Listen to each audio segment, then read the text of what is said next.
Let me tell you something I never thought I'd ever say out loud. After years of supporting my boyfriend through everything, he broke up with me over the dumbest reason you can imagine. And no, I'm not exaggerating. I'm talking about a breakup so ridiculous, so petty, that even my friends thought I was joking when I told them.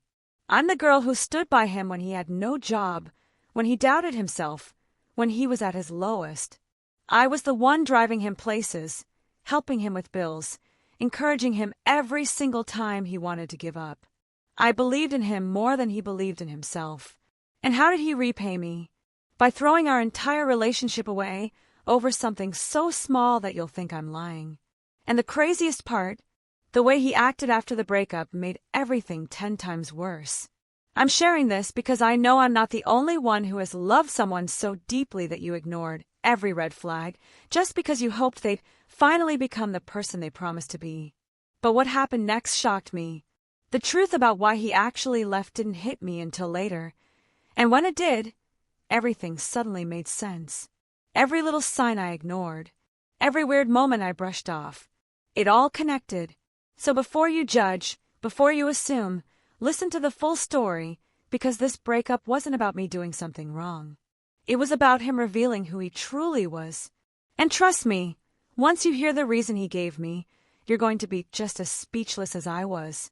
Let me start from the beginning. My boyfriend, let's call him Finn, and I had been together for 6 years. 6 entire years of what I genuinely believed was love, loyalty, and partnership. Looking back now, I realize it was more like me playing the role of mother, ATM machine, and cheerleader all rolled into one exhausted person. During those 6 years, I supported Finn through every single one of his passion projects. And when I say passion projects, I mean the kind that sound great in theory but never actually make any money. There was the YouTube channel where he was absolutely convinced he'd be the next PewDiePie. Spoiler alert, he wasn't. He posted maybe 10 videos before giving up, but not before I bought him all the equipment, the ring lights, the microphone, the fancy camera, everything. Then came the NFT craze.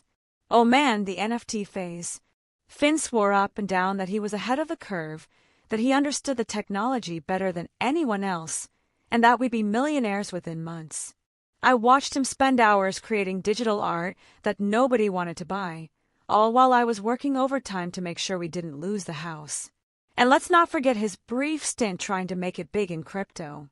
That was probably the most painful one to watch because he actually lost most of his savings. Well, the small amount of savings he had managed to scrape together from birthday money and tax returns. I remember the day he came to me, devastated, explaining that the market had crashed and everything was gone. And you know what I did? I comforted him. I told him it was okay, that we'd bounce back, that it was just money to here's what our day-to-day actually looked like. I paid the mortgage. Every single month, that payment came out of my account. The utilities, me. The groceries that filled our fridge and pantry, also me. The car payments for the vehicle we both drove, you guessed it, me. Finn was the dreamer, always looking toward the next big opportunity, and I was, well, I guess I was the fool who kept believing those dreams would eventually turn into something real. Every time Finn came to me with a new idea, his eyes would light up with this enthusiasm that I found impossible to resist. "This time will be different," he'd say, practically bouncing with excitement. And like an idiot, I believed him. Every single time. I'd push down the little voice in my head that said maybe, just maybe, this was another dead end. I'd ignore the growing pile of bills on my desk and the exhaustion that came from working long hours just to keep us afloat. I want to be clear, I never minded being the breadwinner. If Finn had been actively working toward something, putting in real effort, or even just contributing to our household in meaningful ways, I would have been fine supporting his dreams. But that's not what was happening. Finn would spend days, sometimes weeks, on the couch researching his next venture, which really meant scrolling through Reddit and watching YouTube videos. Meanwhile, I was the one actually living in the real world, dealing with real responsibilities. Things started getting really weird about 2 weeks before the breakup. Finn began acting distant in a way I'd never seen before. He was spending more time than usual on his phone, and whenever I'd walk into the room, he'd quickly switch apps or turn his screen away. At first, I thought maybe he was planning a surprise for me. Our anniversary was coming up, and I thought maybe, just maybe, he was actually putting effort into something for once. But then he started making these comments about needing space to grow and wanting to find himself. Now, Finn tends to get philosophical when he's about to launch into another project. So initially, I didn't think much of it. I figured he was just gearing up to announce his next big idea. Maybe he wanted to become a life coach or start a podcast about manifestation or something equally Finn-like. But then something changed. He started making comments about the state of the house, which was completely new territory. Finn would point out unwashed dishes in the sink or unfolded laundry on the couch with this weird, judgmental tone I'd never heard from him before. This was coming from a man who once left a pizza box on the coffee table for 3 days because he forgot it was there. The same man who couldn't remember the last time he'd cleaned a bathroom or vacuumed a floor. I remember one night I came home from a particularly brutal shift at work. We're talking 12 hours on my feet, and I left my coffee mug on the kitchen counter. Just a mug. Finn walked past it, stopped, looked at it like it was some kind of biohazard, and then looked at me with this expression of disappointment. I was too tired to even respond. I just grabbed the mug, washed it, and went to bed wondering what the heck was going on with him. Then came the day that changed everything. I got home from work, exhausted as usual, ready to just collapse on the couch and zone out for a while. But Finn was sitting at our kitchen table with this serious expression on his face. I'd only seen this look a few times before, usually right before he announced that another one of his ventures had failed or that he needed to borrow money for something. But what came out of his mouth made me question whether I was living in some kind of alternate reality. "I think we should break up," he said, his voice steady and rehearsed like he'd been practicing this speech in the mirror. "You don't do enough around the house."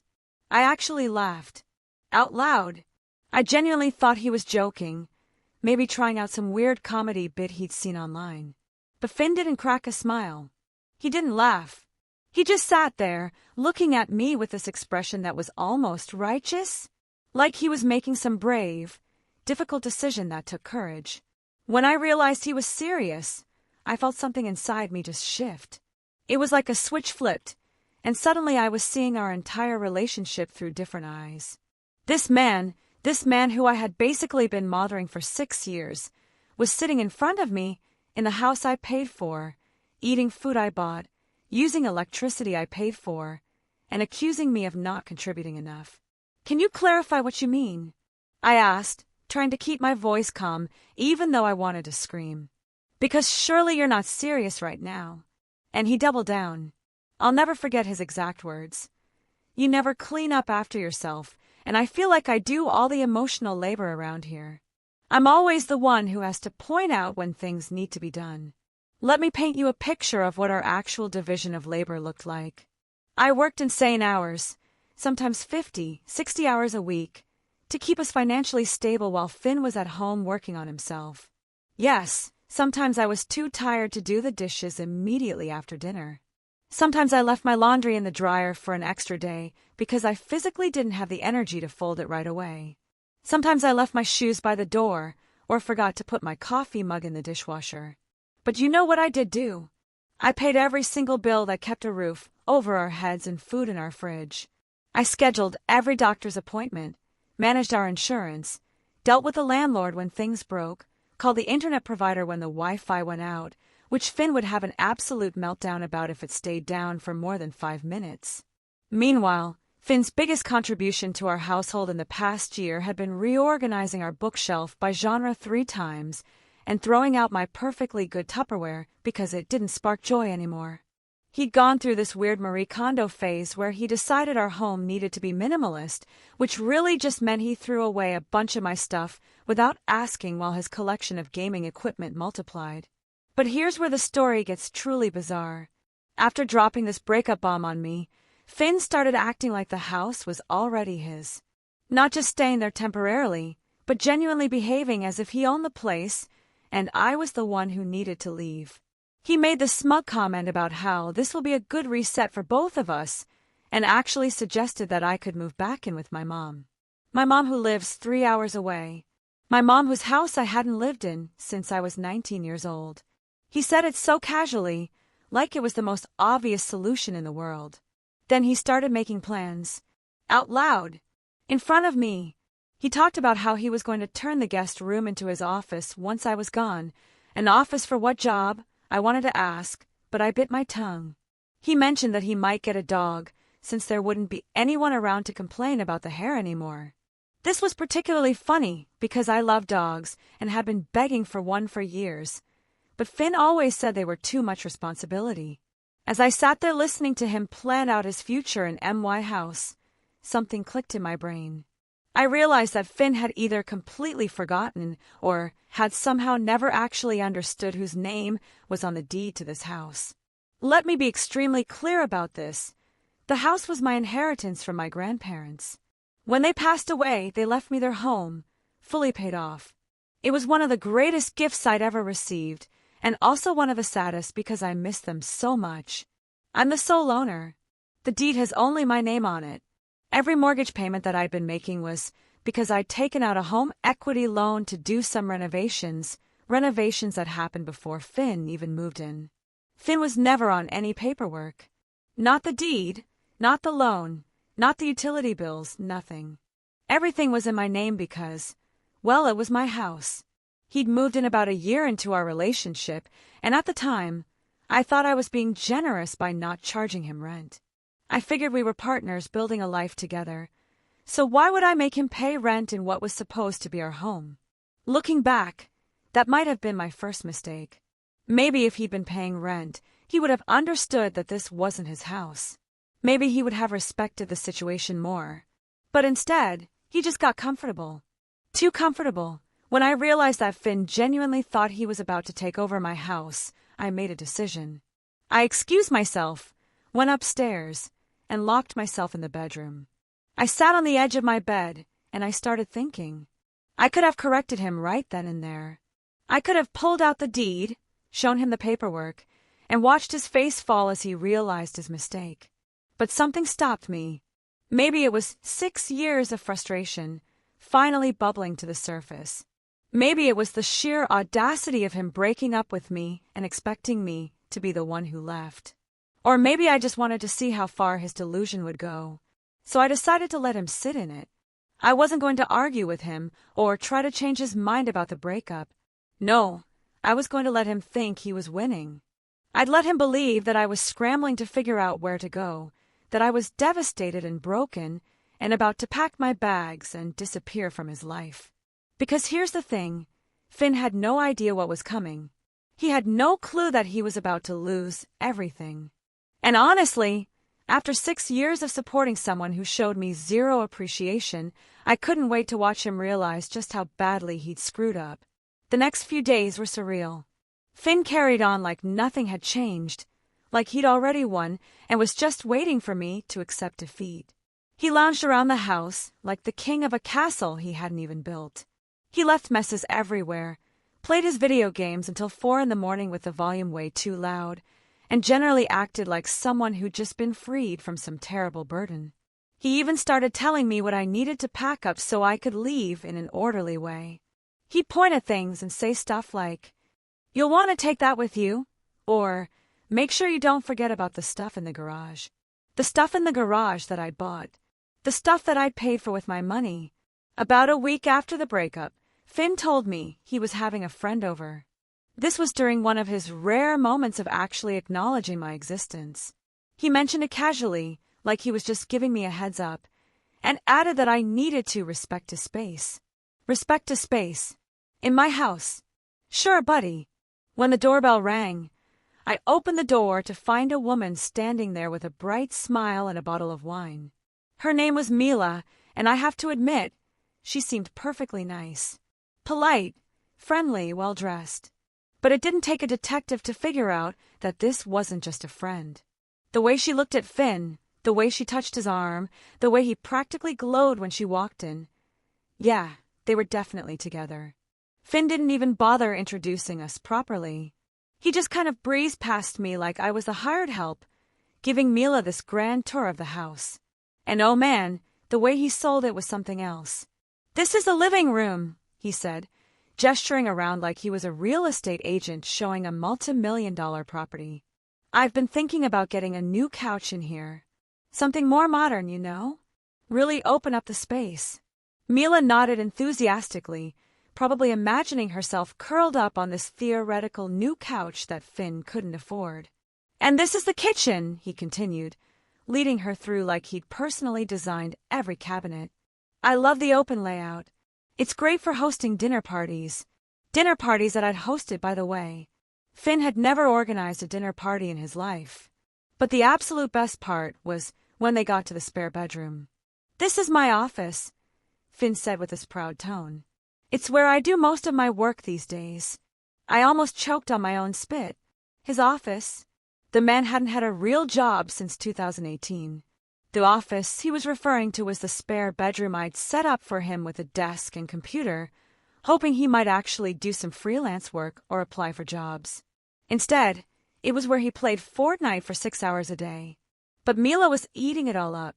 I could practically see her imagining their future life together in this beautiful home, probably thinking about what color she'd paint the walls or what kind of furniture she'd pick out.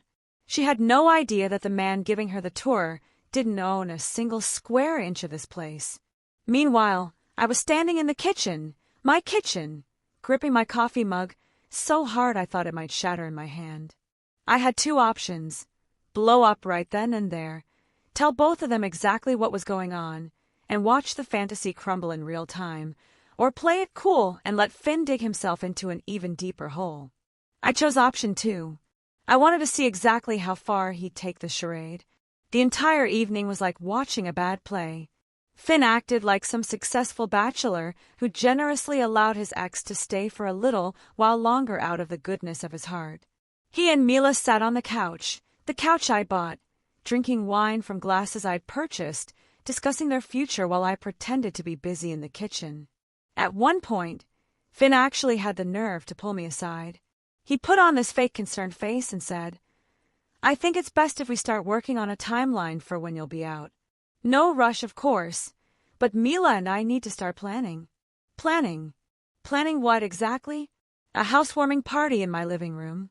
Picking out new curtains with my money.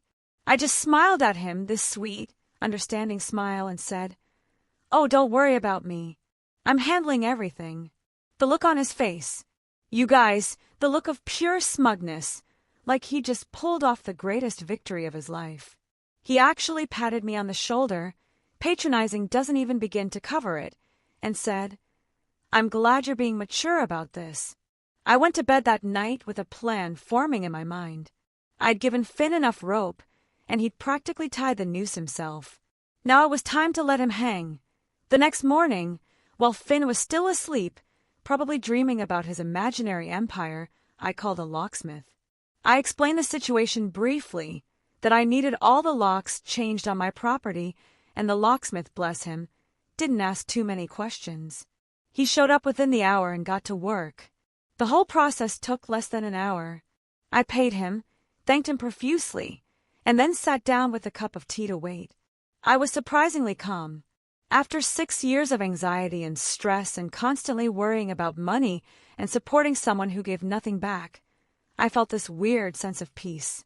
When Finn finally woke up and strolled into the kitchen around noon, because of course he didn't wake up early, he was in a good mood. He was humming, actually humming, probably thinking about his bright future with Mila in his house. I waited until he'd poured himself some coffee before I spoke. "By the way," I said casually, not even looking up from my phone, "I had the locks changed this morning. You'll need to grab your things and leave by the end of the day." The silence that followed was deafening. I looked up to see Finn frozen in place, coffee cup halfway to his mouth, staring at me like I'd just spoken in a foreign language. "What?" he finally managed to say. "What do you mean you changed the locks?" Exactly what I said. I changed the locks. This is my house, Finn. It's in my name. You're not on the deed, you're not on the mortgage, and now you're not welcome here. His face went through about 5 different emotions in the span of 3 seconds. Confusion, disbelief, anger, panic, and then this desperate attempt to regain control. "You can't do that," he sputtered. "You can't just kick me out. We've been together for 6 years. I have rights. Actually, I absolutely can do that. This is my property. You have no legal claim to it whatsoever. And since you broke up with me, you're now officially just a guest who's overstayed their welcome." What followed was honestly one of the most satisfying moments of my life. Finn tried everything. He argued, claiming that he'd contributed to the household, though he couldn't name a single bill he'd paid. He pleaded, suddenly remembering how much he loved me and how we could work things out. He even tried to guilt-trip me, saying things like, "I thought you loved me. I thought we were building something together." The irony of that statement wasn't lost on me. We were building something together. I was building it, and he was taking credit for it. Mila actually showed up in the middle of all this chaos. She'd probably been expecting another cozy evening with her new boyfriend, maybe planning to cook dinner together in their kitchen. Instead, she walked in to find Finn frantically packing his things while I stood there with my arms crossed, watching. "Wait," Mila said, looking around confused. "Finn, what's going on? I thought this was your house." Finn didn't answer. He couldn't answer. What was he going to say? That he lied? That he convinced himself and everyone else that he owned a house that had never been his? I almost felt bad for Mila. She kept looking between us, trying to piece together what was happening. Finally, I just told her straight up. "This is my house.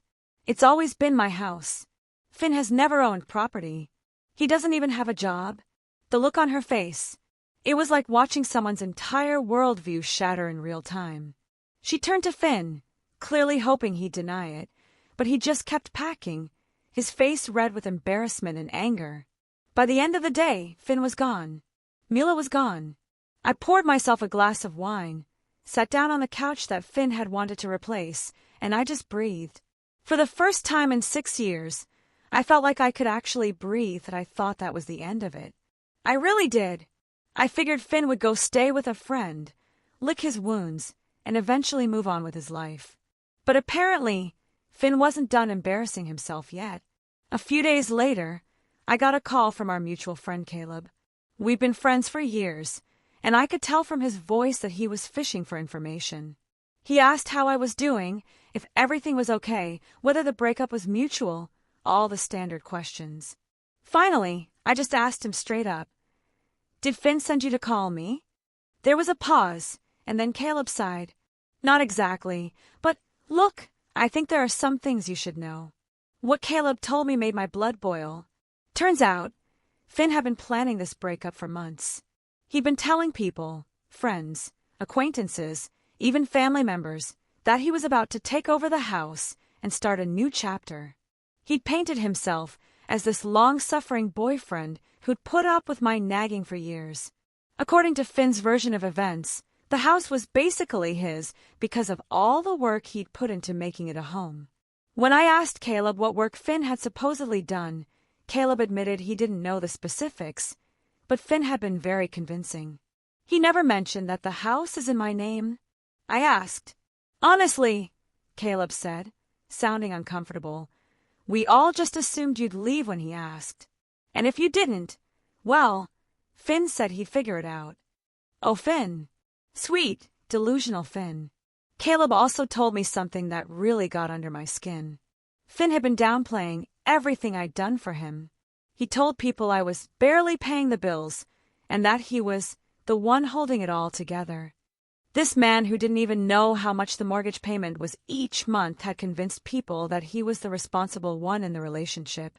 But the worst part, Finn had been so confident that I'd just roll over and let him have the house that he'd thrown himself a little victory lap before the breakup even happened. He told people he was finally free to focus on his life. He even made plans to host a housewarming party. In my house. The house he didn't own. I thanked Caleb for telling me all this, and then I started thinking. I wasn't going to let Finn continue spreading these lies. I wasn't going to let him paint me as the bad guy when I'd done nothing but support him for 6 years. That I decided to handle this the way any rational person would, with facts and receipts.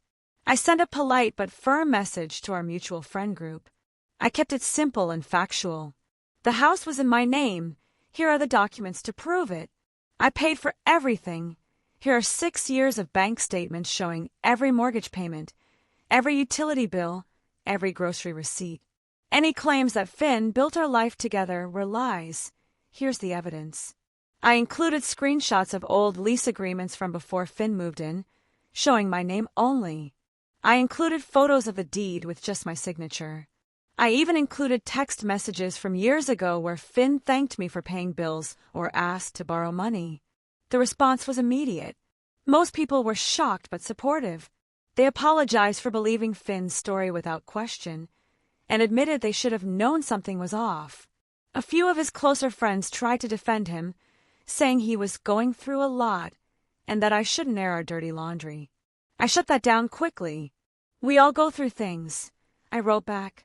But that doesn't give anyone the right to lie and try to steal someone's property. Finn found out about the message within hours. He called me, absolutely furious. You had no right to do that, he yelled into the phone. You're trying to ruin my life. You can't just air our private business to everyone we know. I stayed calm. You've been doing that yourself for months, Finn. I just corrected the record. If the truth ruins your life, that's on you, not me. He sputtered some more, throwing accusations at me, trying to make me feel guilty. But I was done feeling guilty. I was done letting him manipulate me. I hung up and blocked his number. But I wasn't quite finished. Finn's parents had always been kind to me. They'd welcomed me into their family, treated me like a daughter, and I felt like they deserved to know the truth. Not every detail. I didn't want to completely destroy their image of their son, but enough to understand what had really been going on. I reached out to his mom and asked if we could talk. She agreed immediately, probably sensing that something was wrong. I told her about the house, about how I'd been supporting Finn financially, about the lies he'd been telling. I didn't exaggerate or embellish. I didn't need to. The truth was damning enough. His parents were horrified. They apologized profusely, saying they had no idea Finn had been treating me this way. His mom even offered to pay me back for some of the bills Finn had racked up, but I declined. I wasn't after money. I just wanted them to know the truth that a few weeks after everything went down, I ran into Mila at a coffee shop. I almost didn't recognize her at first, but when she spotted me, she walked right over. She looked embarrassed but determined. I owe you an apology, she said. Finn lied to me about everything. The house, his job, your relationship, all of it. I feel like such an idiot. I actually felt bad for her. She'd been manipulated just like I had been, just in a shorter time frame. We ended up sitting down and talking for a while. She told me her side of the story, how Finn had swept her off her feet with grand promises and big dreams, how he'd made her believe he was the successful guy who owned property and was just waiting for his business ventures to take off. Then she told me something that made my entire month. Finn was living in his car. Apparently, after I kicked him out, he'd tried couch surfing with friends. But word had gotten around about what he'd done, and one by one, people stopped wanting to take him in. His parents weren't interested in bailing him out either. They told him he needed to face the consequences of his actions. So Finn was sleeping in his car, the same car I'd helped him make payments on for years. None of his friends wanted him around after learning the truth, and his family had finally stopped enabling his behavior. I want to be clear, I don't wish homelessness on anyone, but I also can't say I felt too bad for Finn in this situation. He'd made his bed, or in this case, his back seat, and now he had to lie in it. Every choice he'd made, every lie he'd told, every bridge he'd burned had led him to this moment. And it was nobody's fault but his own, but Finn still wasn't done. About a month after the eviction, I found out through the grapevine that he'd been reaching out to more people, spinning new versions of his story. This time, he was claiming we'd had some kind of verbal agreement about the house. According to him, we were practically married, and he'd contributed significantly to the household. Then I got a call from my sister, Nora. At first, she sounded weird, like she was uncomfortable about something. Finally, she just came out with it. Finn had asked her for money. I was furious. The audacity of this man to contact my family members and ask them for money was beyond comprehension. But here's where my sister proved she's smarter than anyone gives her credit for. She'd given him money, $2,000, but she'd made him sign a proper IOU with repayment terms, interest, and she'd even gotten him to put his car up as collateral. When I asked her why she'd gone to all that trouble, she just smiled. "Because I knew he was full of it," she said. "I wanted proof of exactly how desperate he was getting. Plus, having documentation showing he had to borrow money might come in handy for you later." I could have hugged her. My sister had basically created a paper trail showing that Finn was broke and desperate, which would counter any claims he might try to make about having contributed financially to our household. Things got even more ridiculous when Finn took to social media. He started posting these vague but clearly pointed statuses about being victimized by a calculated gold digger who had trapped him in a relationship just to steal his future earnings. Let me repeat that. He thought I'd spent 6 years supporting his unemployed self because I was after his future money. The money he was definitely going to make from all those failed projects I'd funded. The posts were full of dramatic language about manipulation and betrayal.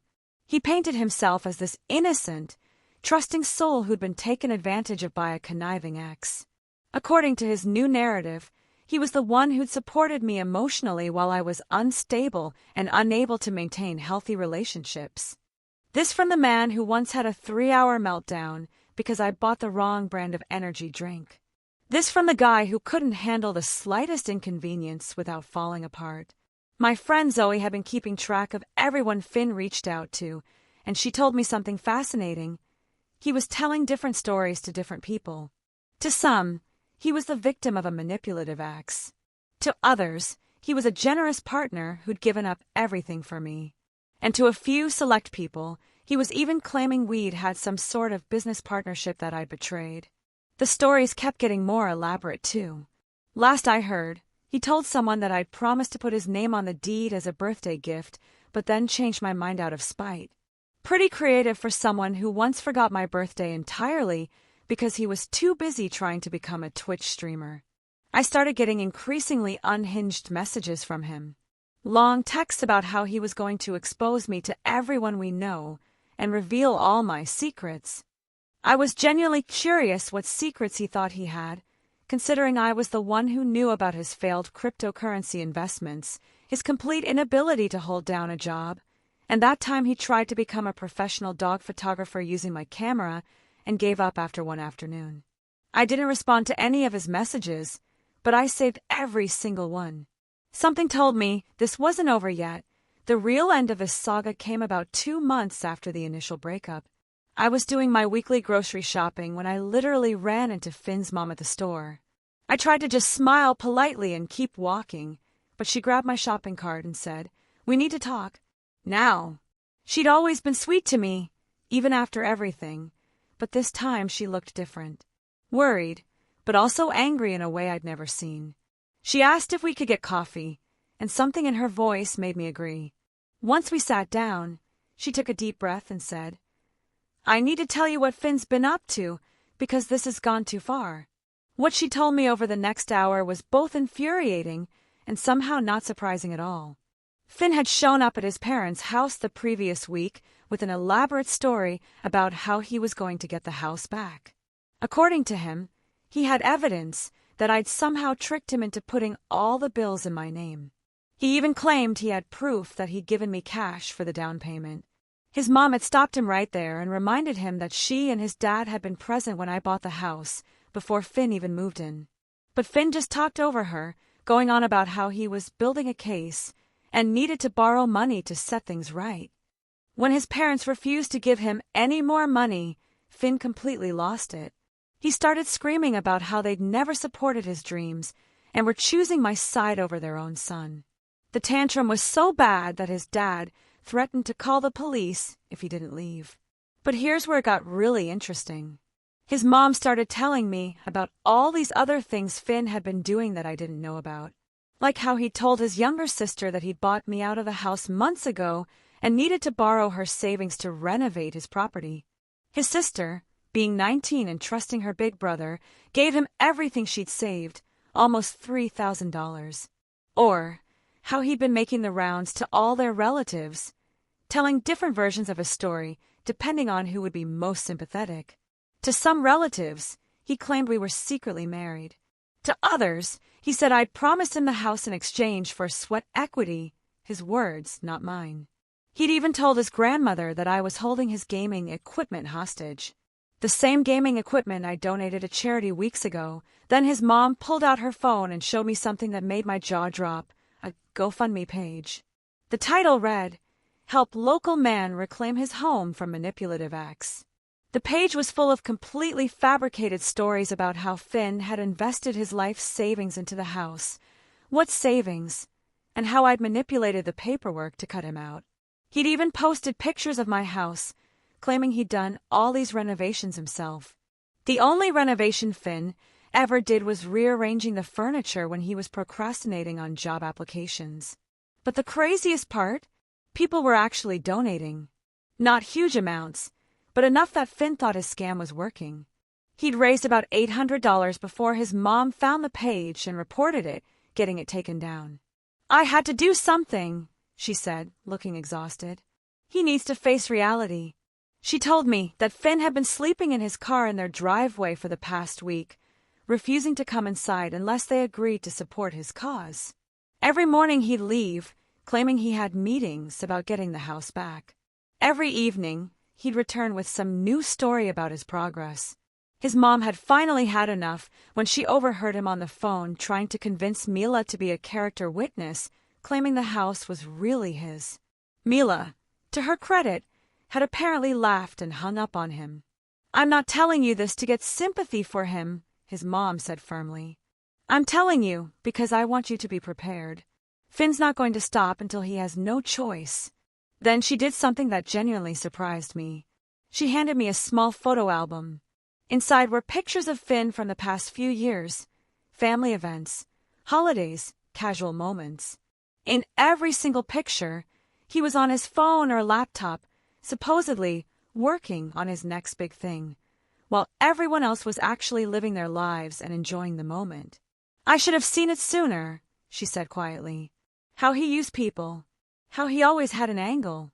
I enabled him for too long, and I'm sorry you got caught up in it." I tried to give the album back, but she shook her head. "Keep it. Maybe someday he'll want to see the person he used to be. But for now, I need to do what I should have done years ago." She explained that she and Finn's dad had made a decision. They were changing their locks and cutting off his access to their Wi-Fi. No more sleeping in their driveway. No more enabling his delusions. They'd even arranged for him to stay with his uncle in another state who'd offered him a real job. No computers, no schemes, just honest work. "He either takes the offer and gets his life together," she said, "or he figures it out on his own. But we're done watching him try to tear down other people's lives because he refuses to build his own." As we were leaving, she hugged me tight and whispered, "Thank you for showing him there are consequences. I just wish he learned from them." Reflections and moving forward. I watched Finn's mom walk away, and I felt this complicated mix of emotions washing over me. Relief that his family finally saw him for who he really was. Sadness for the person he could have been if he'd just been willing to put in actual work instead of chasing pipe dreams. And honestly, a little bit of satisfaction that karma had finally caught up with him. The whole experience taught me so much about myself. I learned that supporting someone and enabling someone are two completely different things. Support means helping someone while they help themselves. Enabling means doing everything for them while they do nothing and then complain that you're not doing enough. I learned that love without respect isn't really love at all. Finn might have loved me in his own way, but he never respected me. He never valued my contributions, never appreciated my sacrifices, and never saw me as an equal partner. To him, I was just a resource to be used. I also learned that sometimes the trash takes itself out. If Finn hadn't broken up with me over that ridiculous reason, I might have stayed in that relationship for who knows how long, continuing to drain myself dry for someone who would never appreciate it. His breakup, as insulting and absurd as it was, set me free. Looking back, I can see all the red flags I ignored. The way he never took responsibility for anything. The way every failure was someone else's fault or just bad timing. The way he'd make grand plans but never follow through. The way he'd guilt-trip me whenever I expressed concerns about money or his lack of contribution. But I also learned something important about myself. I'm stronger than I thought. I stood up for myself. I didn't let him steamroll me or take what was mine. And I didn't let him control the narrative or make me the villain in his story. The lessons learned. For anyone out there who might be in a similar situation, let me share what I wish someone had told me years ago. If you're the only one contributing financially to a relationship for an extended period, and your partner shows no signs of trying to change that situation, you're not in a partnership. You're being used. If your partner breaks up with you and somehow expects you to be the one to leave your own home, they've shown you exactly how much they respect you, which is not at all. If someone takes credit for your hard work, your money, or your property, they're not confused about the facts. They're hoping you're too kind or too tired to call them out. And most importantly, supporting someone's dreams doesn't mean sacrificing your own well-being. Real partners lift each other up. They don't drain each other dry. It's been several months since all of this went down, and my life is completely different. I wake up in my house, and there's no one leaving messes for me to clean up. No one having meltdowns over Wi-Fi. No one making me feel guilty for being too tired to do dishes after working a 12-hour shift. I've started taking those home renovation classes I'd always wanted to take but never had time for because I was too busy managing Finn's life. I've reconnected with friends I'd lost touch with because Finn always needed something during the times we planned to hang out. I've even started dating again, though I'm taking it slow and being much more careful about red flags. The house feels different now. Lighter, somehow. Like it can breathe again. I've redecorated the spare bedroom, Finn's old office, into a proper guest room. I finally got that dog I'd always wanted, a golden retriever named Charlie who doesn't care about my success or failure, who just loves me for me. Financial stress has decreased dramatically. It's amazing how much easier it is to manage money when you're only supporting yourself instead of a fully grown man-child with delusions of grandeur. I've been able to save money for the first time in years.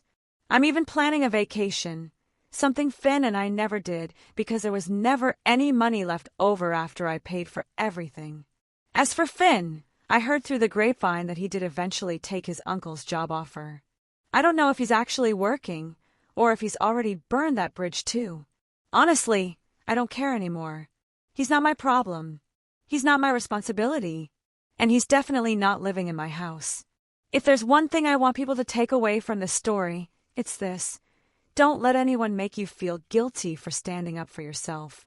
Don't let anyone convince you that setting boundaries makes you the bad guy.